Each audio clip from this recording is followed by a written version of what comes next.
Alright, so it's getting a little bit late. It's still 0 o'clock on 0000000000000 day.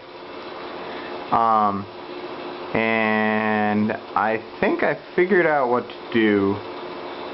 So we got this one here. Over there it's all like pipe tape and fiberglass that I still did wrong after reading the directions, but is still, like, let me say it's technically wrong, it's not functionally wrong. So it's on there, it's not super pretty, but it works a hell of a lot better than nothing, and the tape is working, it turns on and off. Right now it's off, which means that I'm not sure exactly how that circuit works. It says it possibly interferes with your AM radio, and I think it just senses the total resistance of the heating tape and then turns on and off. Which means if it has a good conductivity with your pipe, when it turns on and off, it's a good representation of the overall average temperature of the entire pipe, which is probably good, which is probably, you know, realistic, because it drips water out when you turn it on. That split's is hanging out by the heater, so obviously the heater is a hit with the cats. Hopefully the flap door will also be a hit with the cats. I've been like, you know, kinda, I mean, like, I like the cats. I understand why they want to hang out in here, and frankly, they work pretty hard to find a way to hang out in here, which, like, if the horse, like, kicked in the windows and, like, broke down the wall and was like, well, yeah, it's nice in here, I'm not sure how I'd feel about that, but it is something about the way that they do it that's kind of like, you found pretty much, like, the least offensive way to break into the milk house. I don't mean it in a bad way.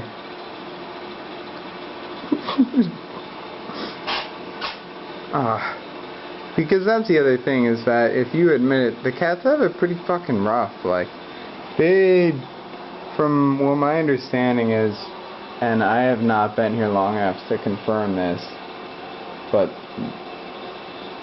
like the ones that make it through the winter, and that make it through the winter reliably, are like fucking hardy ass cats.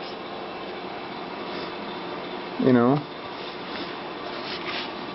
And they all kind of live a pretty, like, tough life.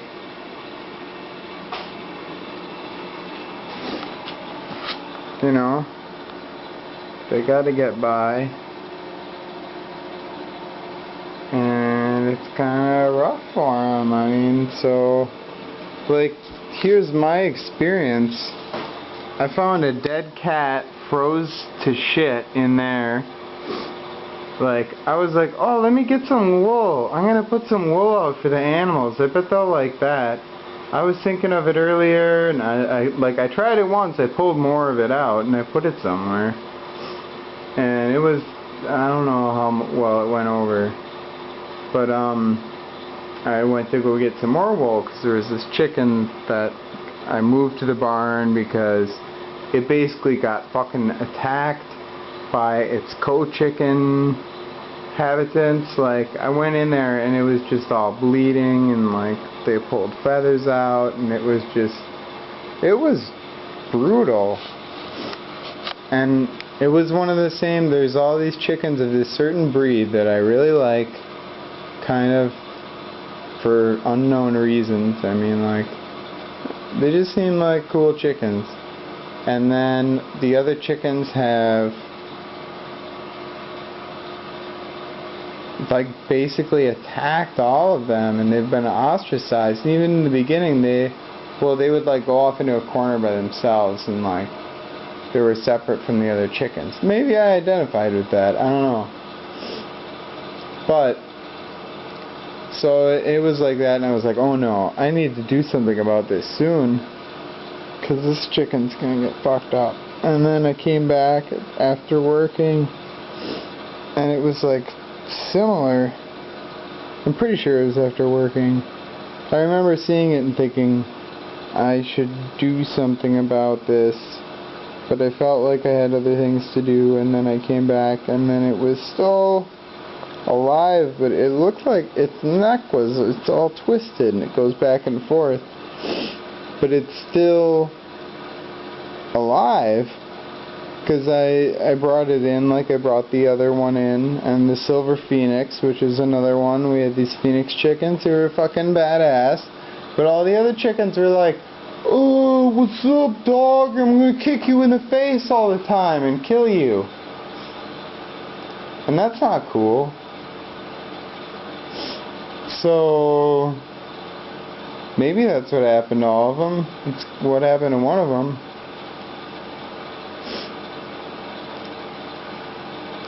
And it's what happened to the other roosters. And then we killed the roosters, and we have eaten at least one of them. And grabbing these roosters, who were, by the way, being like, I mean, like, they were getting messed up. These roosters were getting messed up by the other rooster and by the other chickens, and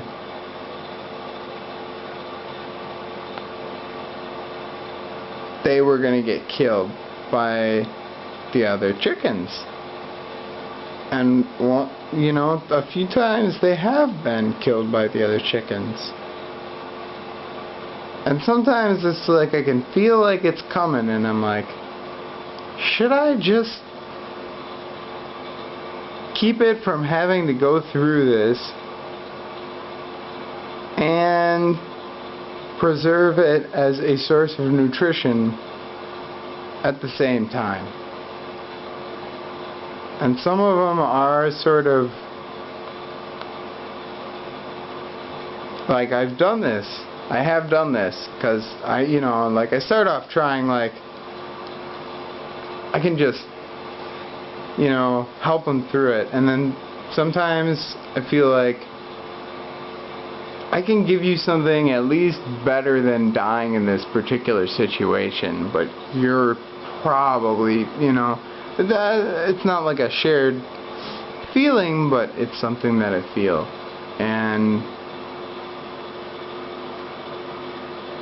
And then I will sometimes, you know, I have at times been like, maybe I should just, I mean, and there's a lot of animals who, you do that too, oh boy, they're either out of there or it's on, you know, they're like, no, we aren't going to do that. And I gotta, you know, I can appreciate that as another animal. But some of them are just like,